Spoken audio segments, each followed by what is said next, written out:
doing our presentation. So I will introduce her. Denise Moore is a professional clinical mental health counselor in the state of New Mexico and a certified clinical trauma professional through the International Association of Trauma Professionals. She additionally holds a credential for approved clinical supervisor through the National Board of Certified Counselors. She holds a Bachelor's of Arts in Latin American Studies from Oberlin. Did I say it right? All right. College and a Master of Arts in Counseling from Southwestern College. She's currently a doctoral student at Southwestern College. Fabulous, Denise. Denise has an extensive experience working with survivors of violence and incorporating trauma-informed practices in both therapy and supervision. She's been teaching for over 15 years and with 5 years at the graduate level in counseling education programs. Her clinical experience spans working with families and children in home-based programs to working with complex trauma in both short-term and long-term treatment with individuals. She is trained in various evidence-based practices, including dialectical behavioral therapy, eye movement desensitization and reprocessing, cognitive behavioral therapy, and motivational interviewing among the therapeutic techniques. Denise was born and raised in Santa Fe and feels passionate about providing quality and equitable mental health services to the community that she loves. She is bilingual in English and Spanish. Thanks, Lacey. It's always weird hearing other people talk about yourself. Sometimes I'm like, stop it, stop, that's enough. But then that's fine. So thank you for the wonderful introduction. I am going to share my screen so we can have a fruitful discussion today on ethical approaches to evaluating and providing feedback to supervisees. Right, now let me know. Can you all see that? Yes. And it's in presenter mode. We're good? Awesome. Okay. Yes. I have two screens, so I often don't know what you all are looking at.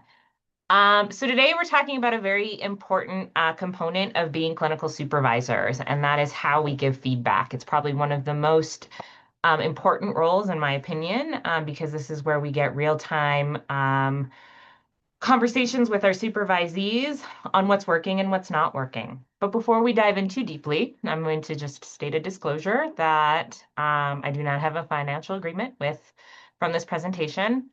And it says that twice, but the other thing that it should say is that my opinions are my own and not that of UNM's, the University of New Mexico. So our objectives today are hopefully by the end of this presentation, you'll have analyzed some scenarios on how to identify ethical considerations related to evaluation, how we deliver feedback from supervisor to supervisee within that power dynamic. Hopefully you'll have learned how to apply feedback models. I'm going to provide you with a few in this presentation that I use, have used with supervisees that help kind of give a framework for providing feedback and depending on the type of feedback that we might be needing to give. And then kind of use some of our ethical codes to help us ground ourselves in those responsibilities. And the codes that I'm using today are the ACA for counselors and the NASW for social workers. I would encourage other disciplines to reach in a little deeper to their ethical codes around feedback, as we are multidisciplinary, but these are the two codes that I pulled in. So we're going to review some foundations of ethical supervision. And the way that I like to do that is by landing into the codes of what are ethical codes that ground us in our work as counselors, also ground us in the work as supervisors. So for ACA, the code is the one there, F1 through F6, that gives you a really good understanding on what is needed for supervision, training, and teaching. And those codes outline everything that we need to know. But basically, we also see this in the Medicaid books, the billing books as well. They're similar in the NASW, but basically the idea that we will provide feedback, ongoing feedback. We will review notes. We will ensure that our feedback, the way that we're giving it, both in our administrative feedback and our clinical work, reflect the standards of the ethical codes, as well as who we are partnering with and third parties that help provide and pay for the services that we are doing. So really the purpose and role, right, for clinical supervision is we want to, number one, protect the welfare of the client. We want to ensure that we're making sure that our clients are getting the best care possible. And I guess it's dependent on the range of level of training your supervisees work with. For myself, we just onboard about 9 practicum students last week, and they're baby therapists. They call themselves that. They have dubbed themselves that, who really need a lot of ongoing feedback to learn the nuances and also the really big challenges of working in this field. Working in a behavioral health community, we see a certain range of clients, right? A typical demographic. And so we're really giving students an opportunity to work with some really vulnerable clients, right? And so we must protect the welfare of those clients. And doing so, we have to have an ongoing relationship with our supervisees so that we can continue to ensure that safety. Clarity and transparency. This is where direct communication, I think, is key, and how we communicate expectations, needs, etc., and how we are evaluating our supervisees. Brene Brown says, "Clear is kind," right?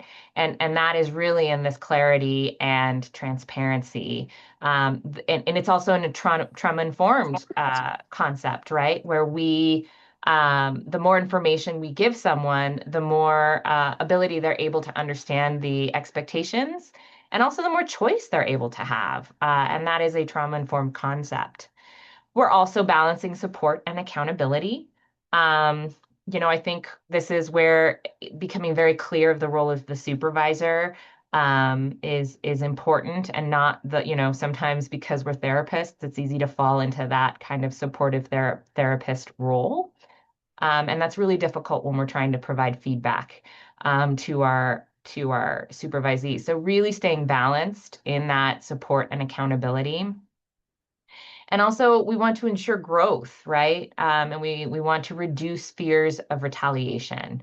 And we want people to be able to feel safe in coming forth to us. A few echoes ago, I did a presentation on trauma-informed supervision, and those tenets, if you came to that presentation, and that hopefully is available at some point online for you to review, those tenets of trauma-informed supervision really feed beautifully into how we're able to give good feedback. We've been talking about this throughout this series as well, about power dynamics, and how do we manage those power dynamics within within that relationship. There is a power structure, there is a power dynamic, and this is a really big place too, where supervisees might have some countertransference, right? Now you remind them of another powerful person in their life that may or may not have been helpful. And so how are we managing those power dynamics, avoiding favoritism and maintaining some level of professionalism in that role? So keeping these 4 things in mind: protecting welfare of a client, clarity and transparency, balance and support of accountability, and managing power dynamics, what are some ways that you address this in your supervision? So in the chat, go ahead and just plug in some ways that you do this. And I'll see if I can find the chat I can't really see it.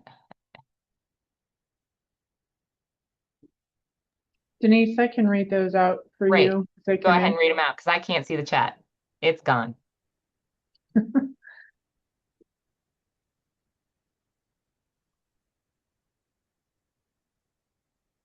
Everybody's just taking a minute to process.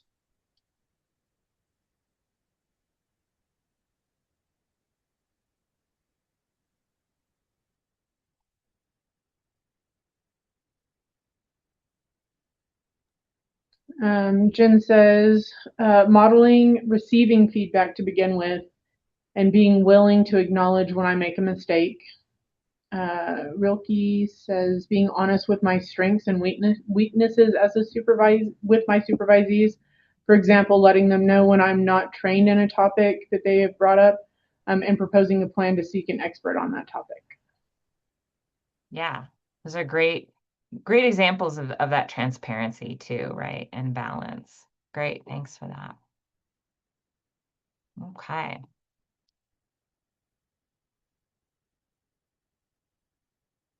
So ethical evaluation practices, we're going to kind of explore some ways that we can have some of those practices to help with those kind of four pillars that we just talked about.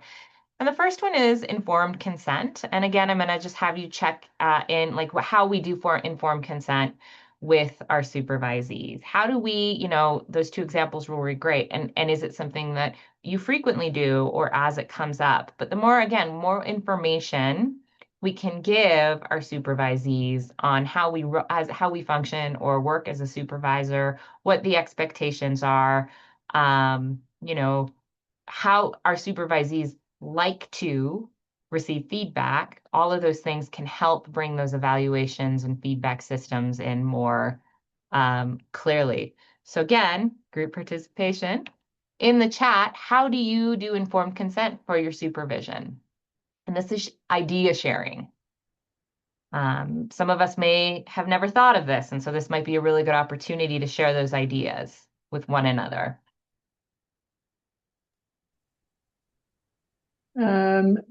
Melinda and Rilke both said supervision, a written supervision contract. Sonia's contributing that as well. A supervision contract to clarify consent, confidentiality, and expectations.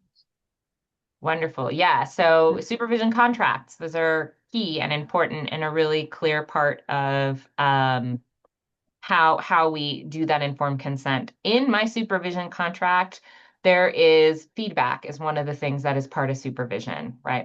There's how I work, the expectations, and then a note on feedback. And this is a great place where I have conversations, especially with new supervisees straight out of the chute and students, right? Students who may have never seen a client before. How do they like to receive feedback? What is the best way that they like to receive feedback? Is it written? Is it verbal? Overall, primarily the response that I get is I prefer direct, kind feedback. I want to know when I need that I'm not doing something well or where I could grow, but I would really like that done in a kind way. This can be hard if we've never been modeled or there hasn't been a model on how to do that. So it might take practice and it might take maybe, in your consultation groups with supervisors, practicing that in a role play and getting active feedback from a peer on how they feel that you have provided them with feedback. Even taking some of these models and practicing them in consultation groups or in your own supervision is something that I would recommend as well. It's kind of that real-time feedback. And I sometimes think I'm doing great at something and then it turns out that I'm not. And I want to know that too. And so having that mirror of direct feedback, like I think I'm being direct, but really I'm kind of skirting around the issues and not really like letting the person know like, hey, actually this might not be the best way of doing this. Have you thought of this, right? That direct and clear communication. So an idea is adding feedback into your supervision contracts. So here's some ethical, again, foundations. So what are some things we want to think about when we're providing supervision and feedback, right? Structure and fair evaluation. How are we evaluating students? Do we have a evaluation mechanism? Does the agency or place for where you work have an evaluation system that is kind of equitable across the board? And are they aligned with our, our professional standards and our informed consent that we gave the supervisee? The other ethical way of evaluating is diverse data points like direct observations, recordings, and documentation. This is where, again, in other presentations, I've really talked about the value of process recordings for your supervisee if you can't do live supervision, especially if it's the first time you're the person is seeing a client, or maybe the first time that you're supervising them, getting kind of a felt sense of how they are in the room and where you can provide them with like actual feedback on how they present in their sessions. We need to ground it in sensitivity and cultural humility, working on our own biases. And we've done some work in here around that with some of our other presenters and looking at how those biases might show up, how we might maybe be evaluating differently. And so, again, not working within a vacuum, and where are you getting your feedback and evaluation on how you're evaluating people, so that it can be more balanced and clear. And then again, my favorite piece is documentation, right? So this ethical documentation, how are you taking notes? Are they behavioral based? Are they strength based, growth ideas? And even supporting development as well. So one article that we have here that we use when someone's struggling, so instead of a correction plan, we have a support plan before we get to a correction plan, right? And so we identify that, okay, this employee needs, or this therapist needs a support plan for documentation and getting their timely documentation in. And so we will go through with the supervisee and say, here are some areas that we think that you might be struggling in. Does this resonate with you? And what might else be an addition to these reasons? And what are some supports that you need? And it's documented and it's clear, and each party signs the support plan so that we can revisit it whenever the frame that we have done it. But that is another really great way of providing feedback outside of the kind of punitive, you're not doing your thing, corrective action. Corrective actions, of course, have their place, but what's the step maybe before that, that the supervisee can kind of know that they're needing that kind of really direct feedback. And then just like in trauma-informed care, it's not what you do, but how you do it. So how do we deliver feedback ethically? And so some of the most important things that we can do is providing timely and specific feedback. When something happens, address it as soon as you can. The more timely we're able to give feedback, the more relevant it is. I have done this where I have given feedback several weeks or months after a specific piece that I wanted to do, and it really no longer feels relevant. And it's harder for the supervisee to integrate the feedback. They may not remember it happened. They didn't realize it was a thing, right? And so the more prompt we can be, the more helpful we are in providing our supervisees with feedback that leads to growth. We want to balance and structure feedback. We want to use models and ways of highlighting both strengths and areas. I'm going to go through the SBRI today with you all. And it's a great model, again, to provide that kind of clear communication. And we want feedback tailored to the supervisee's experience within their cultural context as well, and supporting and ensuring that kind of appropriateness when we're providing that feedback. An ethical approach is collaborating. Here it says action planning or support planning, and doing kind of a timeline for ongoing growth. Like, what are the expectations? What do we think you can do in the next 3 to 6 months? How can I support you? What trainings can we provide? And it goes both ways. How do you open this up for feedback as well? What are your feedback mechanisms for your supervisees to tell you their feedback? And so again, if the revolt, within that power dynamic, ensuring that your supervisees are also allowed opportunities to provide timely feedback that is balanced and structured, right? And if there's follow-ups that you need. So it goes both ways. We're maybe spending a little bit more time on the reflective aspect for the supervisee, but I'm really encouraging you all to think about how that comes back for us as well in that relational dynamic of one to the other.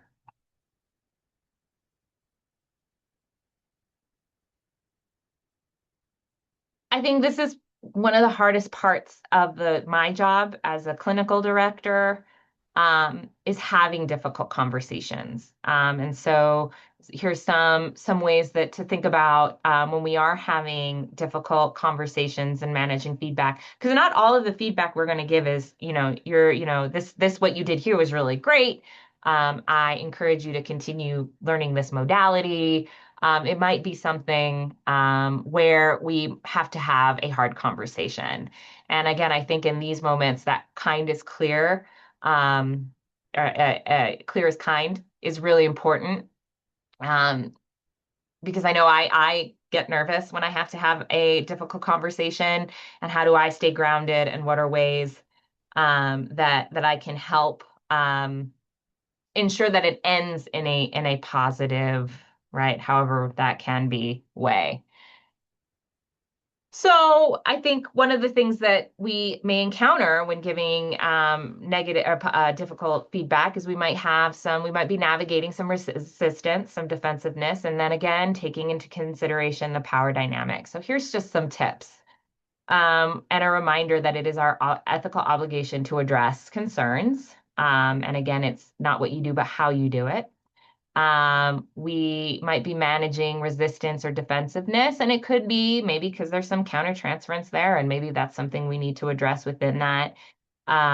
It could be that we didn't provide them with enough information on on the onboarding, and now it's leading to this a problem, and how do we manage maybe some negative navigating that resistance or defensiveness. I think, again, the more that we can acknowledge a power dynamic, the more we at least open the space up. I don't think we can make it like common even ground because there is a power dynamic, but we can invite at least the dialogue. And I think when we create safety with our supervisees, even when there is difficult conversations, we can have, constructive conversations because we are rooted in a relational base, right? So there's strength in the relationship. And the more we offer opportunities for feedback going both ways, the more opportunity we have to strengthen that feedback. So one thing we do is we again have to address performance concerns, and sometimes it's because of documentation. You know, I mean, in the chat, what are some reasons that you would want to address? What are some performance concerns you might have with your supervisee? Just in the chat, just some quick things that you might being like, this is something I need to address.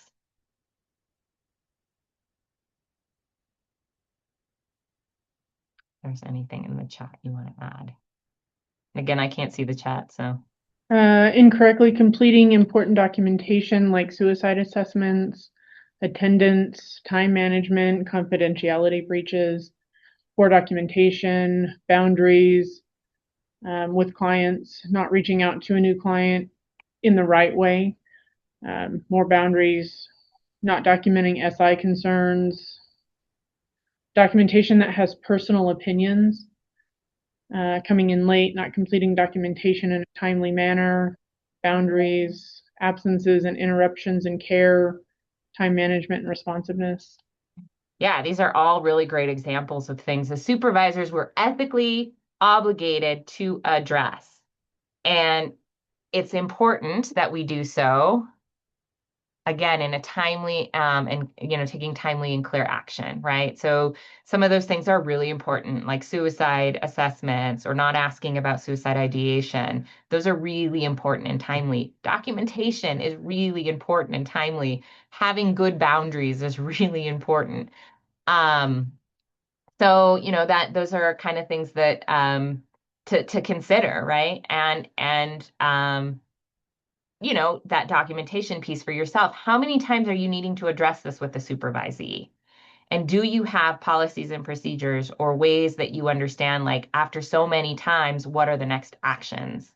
Right. So again, getting really clear and grounding yourself in your own policies is helpful in giving you a roadmap on how to do it fairly across the board, right? So that therapist A and therapist B, if they're doing the same thing, they're going to have the same approach. And again, rooted in relationship, rooted in that piece of who we are as therapists. Doing a performance improvement plan, consultation and confidentiality, and balancing compassion and accountability. So there's a theme that we're seeing here throughout. And in the purpose of time, I'm just going to jump through some of these slides. So we want to help developing framework, right? So we're going to kind of look at some ethical frameworks and different ways of providing feedback. And so one model that I use, and this is specific when I'm doing maybe more corrective feedback, I will use something called the SBIR model. So situational behavioral impact and recommendations. And this is a really good model for providing feedback because it's grounded in what's important and what needs to happen, right? My personal feelings about it are out of it. Like I don't have to express my disappointment. I just need to say, the situation is that you need to complete a suicide assessment for all of our clients. I am noticing that that is not happening based on your last several cases. The effect is that we are not getting good information for our clinical team on recommendations for clients without the suicide um, uh, assessment. And what I need you to do moving forward is take it, completing them, and let's create a plan to ensure that you're going to do it. And maybe it's a reminder in your email, or it is a written out list for every assessment that comes in, your own little checklist. What are some ideas you might have to help you complete that assessment? And again, you can do it collaborative. And that's a really short version of how this might go in a supervision context. But I like it because it holds me kind of structured as the supervisor, and all of my personal stuff, right? Maybe my annoyance or my frustration, or my dislike or like of the person, which is there because I'm human, stay out of it. I can stay structured within this, and I can do the same thing for every single supervisee if need be. It gives me a structure. Another model that I like is the strengths and growth strength model. It's a weird one. But what we do is we balance strength-based approaches to reduce defensiveness. Sometimes we call it the sandwich method, right? Let's say what's good, something you need to improve, and something else that's good. You begin with the genuine strength, something that you acknowledge about this person. I see how detailed you are in, completing other documentation, or I see how strong you are at building rapport with your clients. Your clients have reported that that you're such a support for them. Part of being a support for them is to complete these suicide assessments. So please consider how that you can do that, right? And then with another strength, like again, you bring such great care to your clients, and we see that in the feedback surveys that we get from you. And so that's the the sandwich model, as we sometimes know it as. And then we also have motivational interviewing techniques, MI. If you're trained in MI, this can be really helpful, especially if there's ambivalence to the importance of a certain task or even defensiveness. It supports the supervisee's autonomy and allows them to come in with those open-ended questions. You're asking the supervisee, what they would do, why they think, how we do that in MI. Asking permission to give feedback. And this is something I do a lot in supervision. I'll say like, could I give you a suggestion, or would you be open to some feedback? Ask them what they think about it, eliciting their perspective, affirming their strengths and normalizing any struggles they may be having, and collaboratively developing next steps. What might be some ways that we might improve this moving forward? What are some things that you think that you can do? Because again, it's kind of like with working with clients. Like I could tell the client how to do the thing, they're not going to do it. Similarly with supervisees, what do they think they're going to do? How do they think they can do it? And how can I support you in doing that? Another model is, again, the reflective process base. So this is really great if your model of supervision is reflective supervision. I might do this with my more seasoned therapists who need maybe less direct feedback, but some focusing on their self-awareness and identity, inviting reflection before providing any direction, and co-creating goals. So again, we have this thing. We also explore cultural and personal rationale for influences. Um, so one more piece of ways we got to document our feedback. So what are ways that you think you might in the chat, if you don't already do this or do, because again, this is a great place to provide ideas for folks. What are some ways you might provide or document feedback?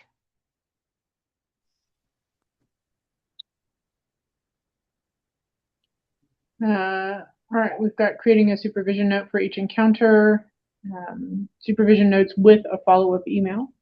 Ooh. That came from Danielle. Yeah, great suggestions. I like the follow-up email. Because while the student signs, or I work with students a lot, so when the supervisee signs the supervision contract, they may not have all the information. So I love the idea of providing a follow-up. Great, thanks.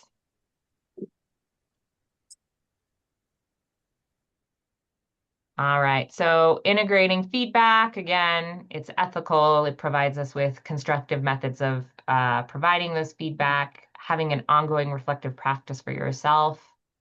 And ultimately, our role as supervisors is fostering the growth of our supervisees, and we can't do that with feedback, without feedback. I remember having a supervisor when I first started who kept just telling me that I was doing great, and I was like, I don't think that's true because I'm like year one, and this is my first client. Like, I must be doing something not great. And people want that, right? People want the ability to get that feedback so that they can grow and integrate it. They can't do it without us, so it's important that we practice this. And so I hope that some of these models today, again, very brief overview.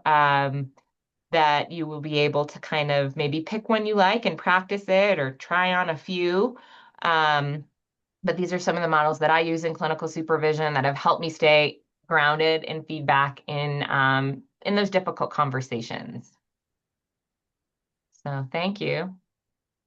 And here are my references. Thank you, Denise. And